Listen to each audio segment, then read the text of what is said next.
sebagai umbrellanya kan tadi yang 17 SDGs, kemudian dikejawantakan dalam RPJMN 2020-2025 dan di-cascading lagi di dalam core values-nya MindID dalam arti noble purpose-nya MindID untuk civilization.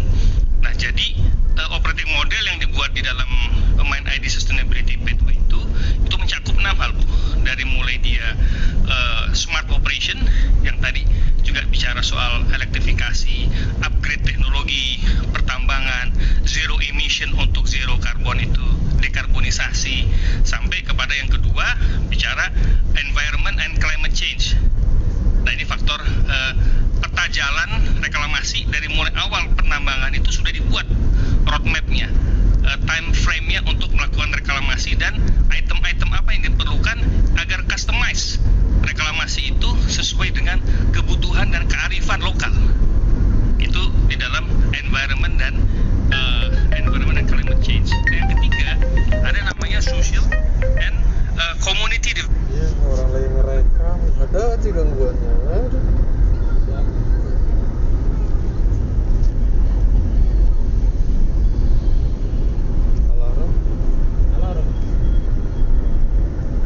Jadi karena kami memang melihat dari agenda saja, jadi kami siapkan itu, tapi lain kali kita akan siapkan data-data yang lebih lengkap terkait dengan ya potensi pertanyaan yang tadi disampaikan oleh Bapak Komisi 7.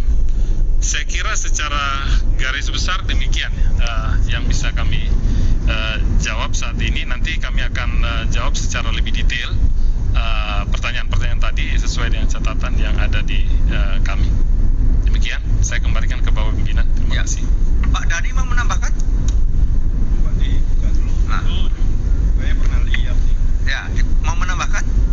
Terima kasih, Pak. Terima kasih, Pimpinan. Jadi menyambung apa yang disampaikan oleh Pak Dirut tadi, memang kita sekarang lagi melakukan assessment, Pak, Ibu, terhadap program sustainability dan TJSL kita. Karena kan bagaimanapun program sustainability ini indikator keberhasilannya, KPI-nya adalah bukan banyaknya program, tapi bagaimana value added yang bisa dirasakan oleh masyarakat.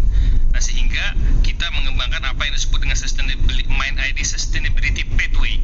Jadi di dalam sustainability MindID Sustainability Pathway itu ada 6 indikator di mana kita membuat suatu operating model yang bisa dijadikan platform pijakan dalam membuat program sampai bisa di-cascading ke dalam masyarakat. Jadi sebagai umbrellanya kan tadi yang 17 SDGs, kemudian dikejawantakan dalam RPJMN 2020-2025 dan di-cascading lagi di dalam core values-nya MindID dalam arti noble purpose-nya MindID untuk civilization. Nah, jadi operating model yang dibuat di dalam MindID Sustainability Pathway itu mencakup 6 hal, Bu. Dari mulai dia smart operation yang tadi juga bicara soal elektrifikasi, upgrade teknologi, pertambangan, zero emission untuk zero carbon itu, dekarbonisasi, sampai kepada yang kedua bicara environment and climate change. Nah, ini faktor peta jalan reklamasi dari mulai awal penambangan itu sudah dibuat roadmap-nya, time frame-nya untuk melakukan reklamasi dan item-item apa yang diperlukan agar customize reklamasi itu sesuai dengan kebutuhan dan kearifan lokal.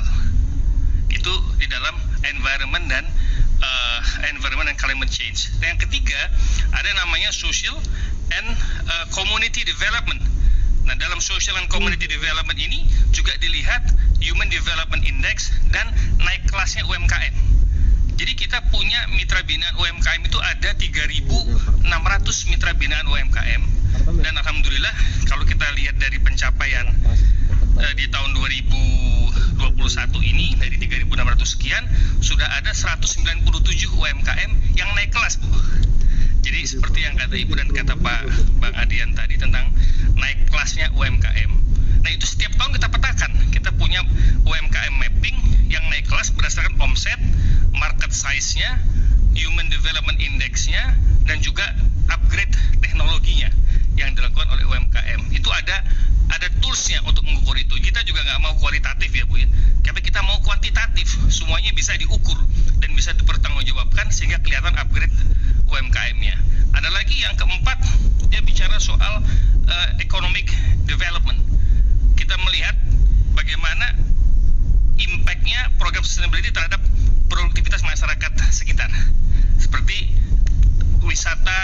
desa wisata itu melihat produktivitas masyarakat, Karang Taruna, remaja masjid, sampai dengan kuliner-kuliner. Jadi dari danau kecil itu bisa ada multiplier effect dalam community development. Itu pun terukur angkanya. Ada lagi yang kelima soal people, soal manusianya.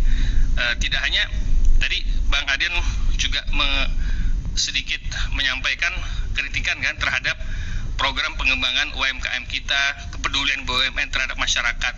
Sebetulnya kita juga melihatnya harus helikopter view-nya juga harus pas pimpinan. Bahwa tadi yang disampaikan oleh Bang Adian tadi, case-nya case yang ada di Pongkor. Tentu dengan segala kelebihan dan kekurangannya.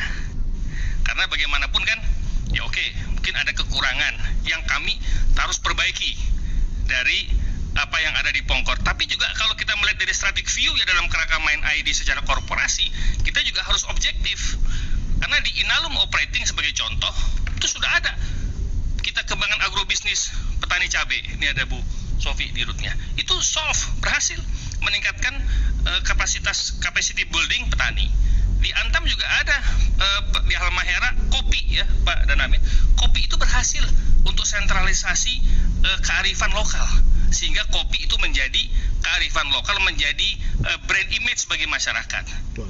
Di Bukit Asam di Tarahan itu ada petani, ada bambu yang di-upgrade, dimanfaatkan menjadi tanaman, menjadi herbal, minuman herbal kesehatan, dan itu memperkerjakan 30 orang, masyarakat sejahtera juga.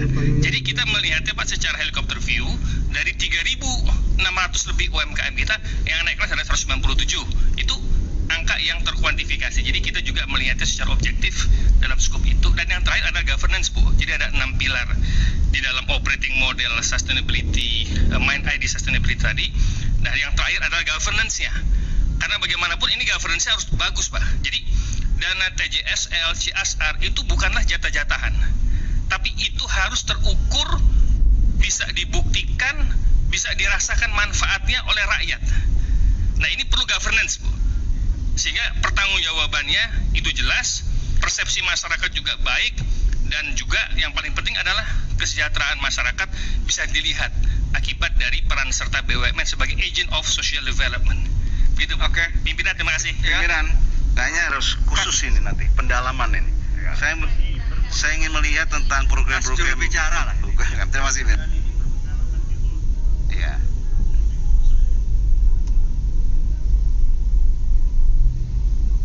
Khusus diagendakan